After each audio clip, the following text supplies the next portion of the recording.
Bonjour tout le monde et bienvenue à cette édition de Chasse et Pêche Express. Aujourd'hui, eh bien, un medley de trucs et conseils que vous me demandez souvent. Tout d'abord, je me suis rendu à la pourvoirie Le Montagnard et je vous indique un peu quelques techniques de pêche au doré sur le majestueux réservoir Gouin. Mais tout d'abord, mon passage à la pourvoirie Évasion m'a permis ici de relever avec vous certains points de sécurité fort importants lors de la navigation.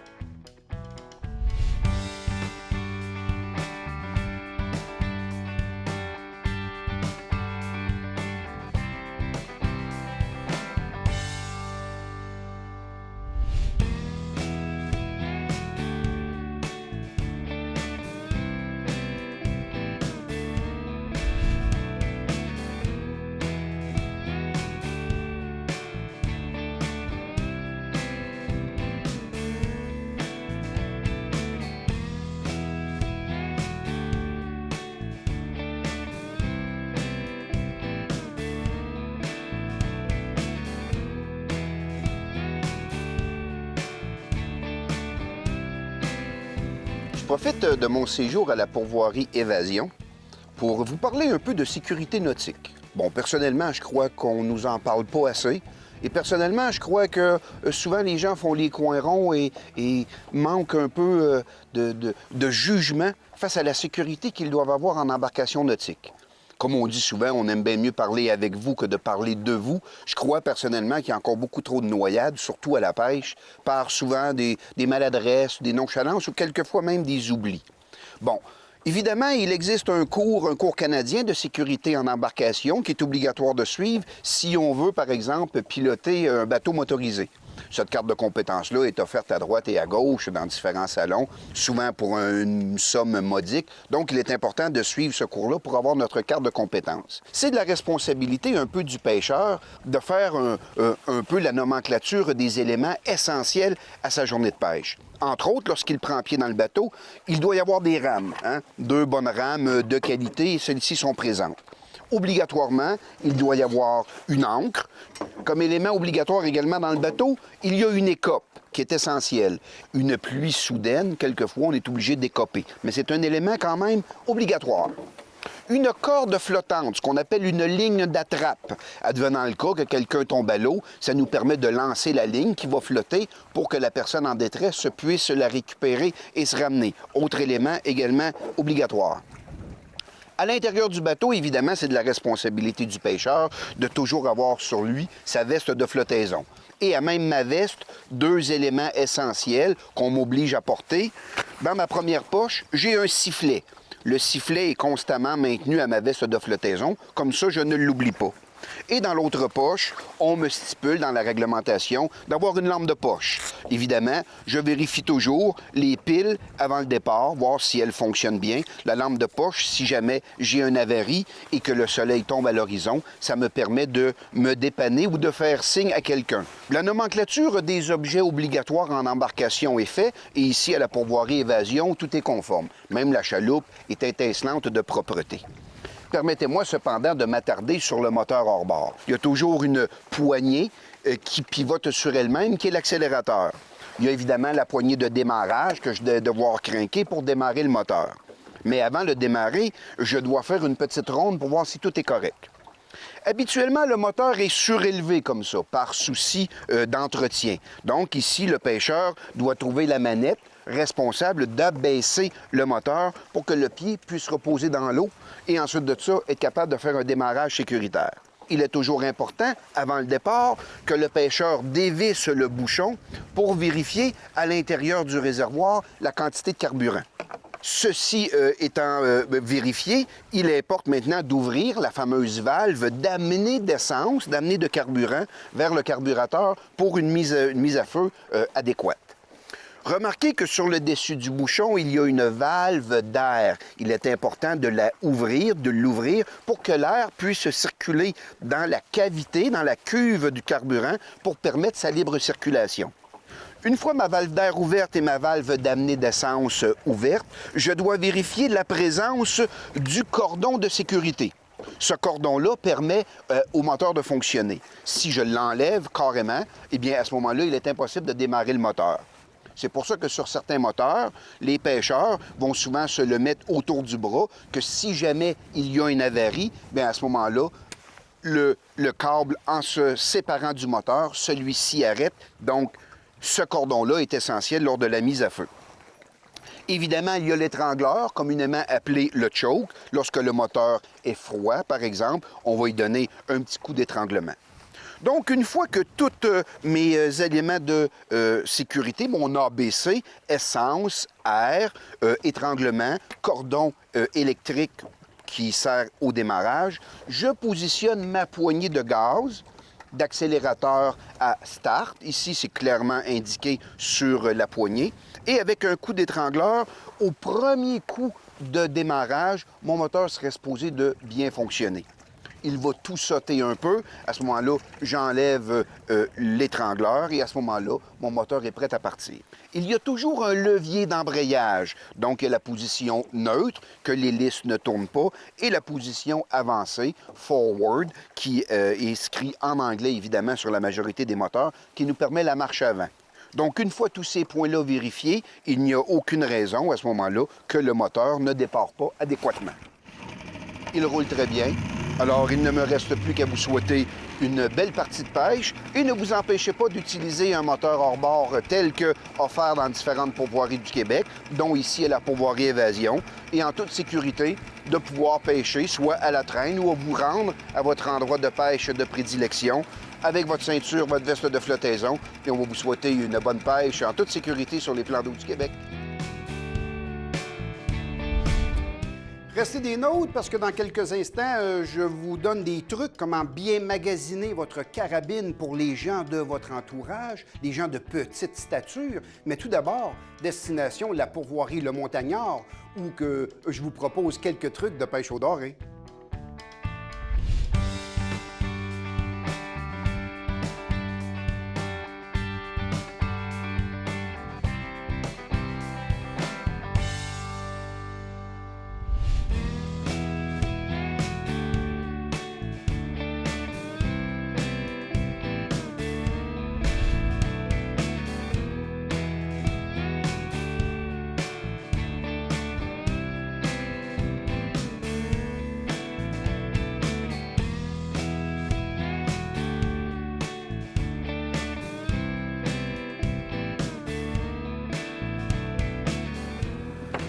Je profite de mon voyage à la pourvoirie Le Montagnard au réservoir Gouin pour vous parler de pêche un peu, tiens.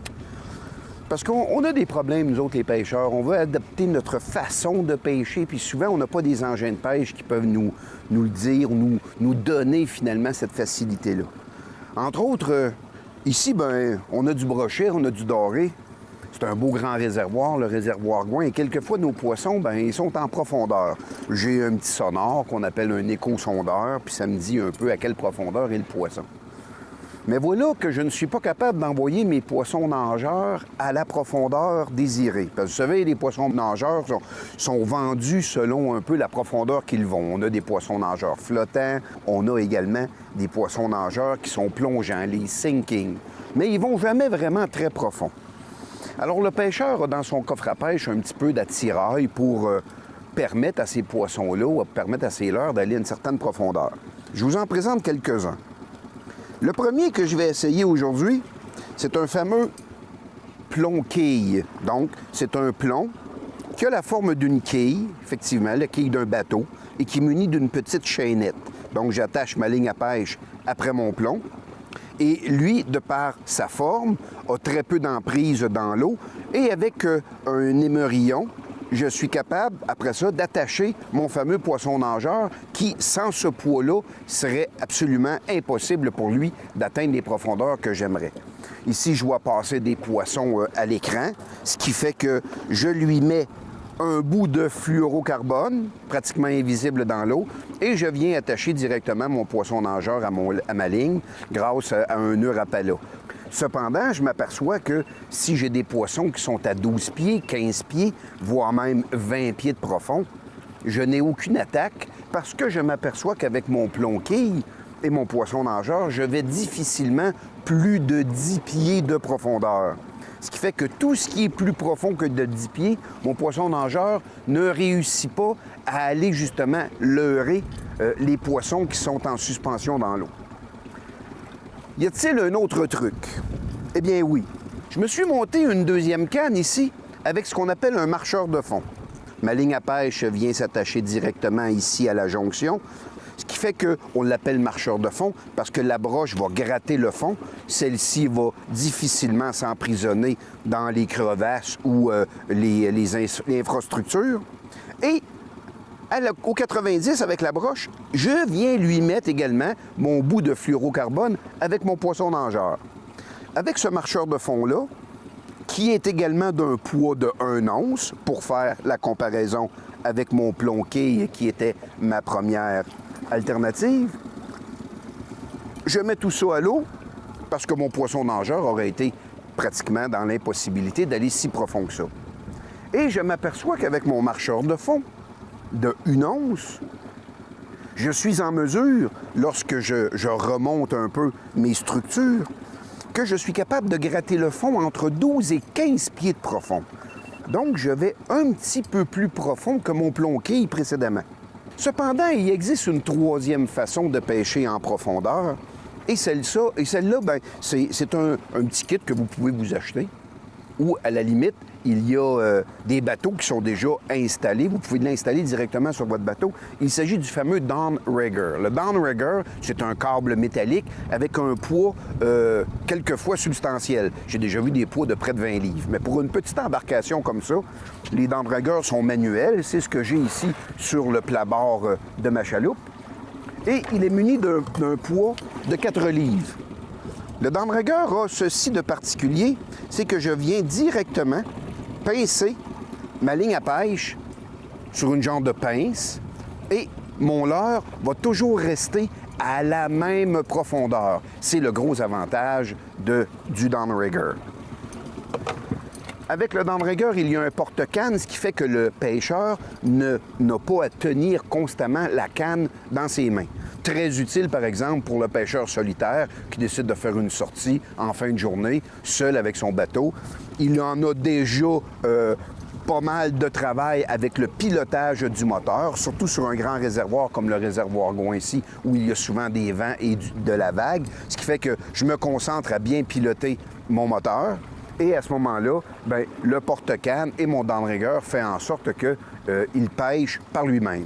Si un poisson vient mordre sur le poisson nageur, bien, à ce moment-là, la pince qui maintient la file à pêche en place se déclenche et à ce moment-là, la canne à pêche devient libre avec le poisson. Le pêcheur la ramasse dans le porte-canne.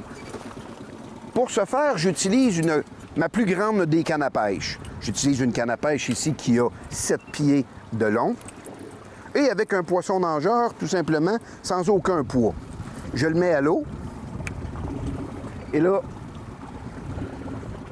ici, c'est un peu avec l'essai et l'erreur et aussi avec l'expérience du pêcheur. Combien long je peux mettre après le poids de mon downrigger. Ici, je vais mettre à peu près une dizaine de pieds. Okay? Je ramène ma ligne.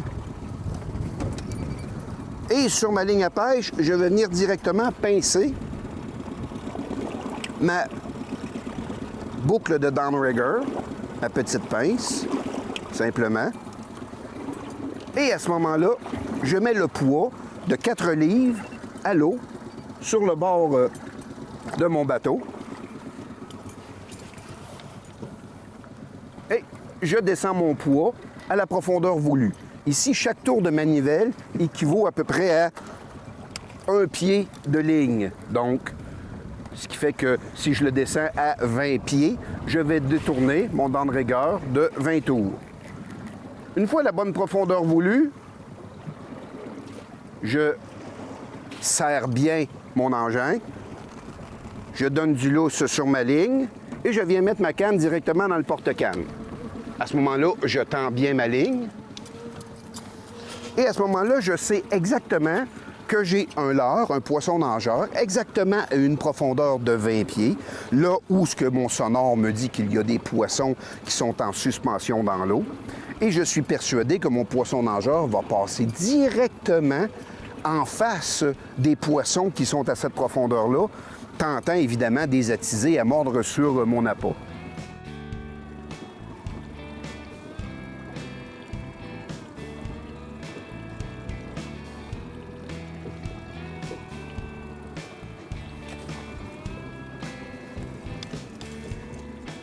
Crois-tu que mon downrigger aurait fonctionné? Ben oui, ben oui. J'ai mis mon downrigger à 12 pieds. Ben oui. Oh, un beau doré, un beau doré. Et voilà le travail. Une pêche en profondeur, intelligente. Ouais. Ah, puis il manque un aileron. Il s'est fait probablement attaquer. Une très belle taille de doré, ça. Donc, quand on pêche en profondeur, intelligemment, et qu'on longe les structures, puis qu'on localise notre poisson à l'aide de notre sonore, bien sûr, bien, avec une bonne technique, on est en mesure de tirer notre épingle du jeu, puis de prendre des beaux spécimens. Fait que ça donne la motivation de repasser et de relonger cette structure-là. Mon sonore, il sonne encore pour la présence des poissons. Donc, grâce aux montagnards, réservoir Gouin puis une bonne technique de pêche, ben, on a bien du plaisir.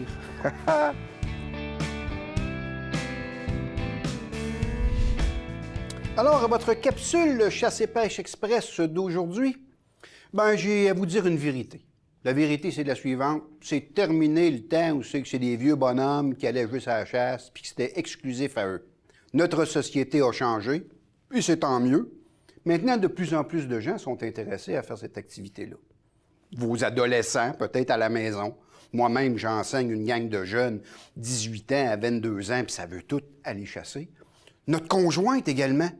Mais il y a un problème avec ces gens-là. Vous savez, les compagnies d'armes à feu ont un genre de gabarit selon la pyramide des gens, là, genre une moyenne, puis on fait des armes de dimension moyenne pour la moyenne des gens. On ne va pas dans la spécificité. Le 6 pieds 8, champion du monde de basketball, va trouver que nos carabines sont pas mal petites. Par contre, ma conjointe ou un adolescent, que sa croissance peut-être n'est pas terminée, va trouver les armes modernes absolument gigantesques. Ils ont de la difficulté à trouver la détente. Ils sont à bout de bras pour tirer ça, et sans compter peut-être la violence de l'impact, du recul dû à un calibre inapproprié. Donc ici, si je dépoussière un peu, quels seraient les bons éléments à analyser lors de l'achat, par exemple, d'une arme à feu, d'une carabine de chasse pour le chevreuil, l'orignal, peut-être même le caribou, l'ours noir, pour quelqu'un de petite taille, de petit gabarit? Est-ce que ça se peut de nos jours? Pas facile comme question. Prenons une carabine standard, OK? Bon, une 30-06, ceux qui connaissent ça, une carabine de gros gibier général. Je la fais essayer un adolescent. Une première constatation, il trouve ça lourd. Oui, en effet, c'est quand même une mécanique relativement lourde. L'action est longue, hein? C'est une action majeure, un peu d'époque. On remarque, par exemple, que lorsque l'adolescent ou une femme de petite stature empoigne l'arme et on lui demande de la mettre en joue convenablement, elle a de la difficulté à rejoindre la détente de par peut-être la longueur de ses bras. Un test facile que vous pouvez faire, mettez la carabine debout dans le creux de votre coude et lorsque vous repliez votre bras, le doigt doit aisément être capable d'entrer dans le pontet pour rejoindre la détente. Si le bras est trop court et que le doigt ne se rend pas à la détente, c'est la crosse est relativement trop longue. Il faudra à ce moment-là soit la couper par un armurier compétent ou carrément changer de modèle. Également, le recul peut être ici un inconvénient. Une 30-06 pour un jeune de 16 ans, 18 ans, c'est peut-être violent et il fait en sorte qu'il va détester l'activité plutôt que de vouloir en faire un hobby régulier. Donc, c'est un critère ici important, le calibre et la longueur de la crosse par le petit test que je viens de vous montrer. Si vous avez, par exemple, une bourse un peu réduite et que vous ne voulez pas dépenser des milliers de dollars pour armer, par exemple, des jeunes de votre famille ou votre conjointe, de peur peut-être qu'ils n'aimeront pas ça, depuis quelques années, un combiné intéressant, des armes synthétiques qui sont moulées, ce qui fait qu'elles sont relativement légères, et en plus, on nous inclut la lunette de visée. Le télescope vient avec la carabine. Donc, le fait qu'elle est synthétique donc légère, et que le télescope de série est quand même relativement abordable, ces ensembles-là se vendent quand même souvent en bas de 500 $. On peut même les avoir sur le marché des usagers pour quelques centaines de dollars seulement. Donc, un investissement minime pour voir si, par exemple, les gens de notre entourage vont se plaire à la chasse pour éventuellement peut-être investir un montant d'argent plus substantiel. La plaque de couche ici est intéressante. Elle est caoutchoutée parce que, évidemment, ces modèles-là, peu dispendieux, se font dans pas beaucoup de calibres différents, restent quand même des calibres relativement violents pour des gens, par exemple, qui peuvent être intimidés par ça. Par contre, ce qui est intéressant, c'est qu'encore une fois, c'est léger. C'est propre à tous les intempéries, ça résiste au froid, à la pluie, à la neige, et le télescope vient avec, ce qui fait que c'est un rapport qualité-prix qui est absolument excellent. Je le recommande souvent à des jeunes qui veulent s'initier à la chasse sans trop savoir s'ils vont aimer ça. Donc, pour quelques centaines de dollars, ils ont une arme suffisamment puissante pour chasser les gros gibiers du Québec. À condition, évidemment, qu'ils aient les bras suffisamment longs pour rejoindre la détente et qui sont capables d'endurer le recul du calibre. Mais il y a quand même certaines compagnies qui se spécialisent à cette clientèle-là. Oui, vous avez bien entendu, se spécialisent dans cette clientèle-là. Avec, par exemple, des modèles qui ont le mot micro, micro pour petit, ou qui ont des mots comme youth, le terme anglais pour jeunesse. Donc, ce sont des armes relativement courte, relativement légère. La crosse est relativement courte à comparer à une arme conventionnelle. Une plaque de couche souvent très rembourrée et très moelleuse pour finalement, ici on a le souci du détail de faire attention à l'anatomie des gens de petite stature. Et souvent, ces armes-là viennent dans des calibres fort intéressants. Intéressants qui fait que ce sont des calibres qui sont souvent avec un faible recul, mais qui ont quand même une balistique intéressante, qui sont capables de foudroyer sainement les majorités des gros gibiers du Québec. Une arme, par exemple, de chasse au cerf de Virginie en 7 mm 0,8, avec une action relativement courte, très légère, munie d'une belle bretelle rembourrée, une plaque de couche caoutchoutée à souhait, est capable de faire la joie de plusieurs jeunes adolescents, tout comme la jante féminine qui n'aime pas transporter une arme lourde ou qui est peut-être un peu craintive du recul. Une arme ici au faible recul, légère, facilement transportable, qui peut terrasser la majorité des gros gibiers du Québec. Évidemment, un petit peu plus cher que le modèle précédent, parce qu'ici, elle est en bois, elle a un beau fini. C'est quand même une belle arme à feu, mais on est capable de s'en tirer pour moins de 1000 $ l'ensemble au complet. Ce qui fait que oui, si vous magasinez convenablement, selon votre bourse, selon le gabarit des gens pour lesquels vous voulez les initier à la chasse, il y a moyen au Québec d'avoir une arme à feu qui est propice à votre physionomie. J'espère que ces quelques conseils vous ont plu. On se revoit prochainement pour un autre Chasse et Pêche Express.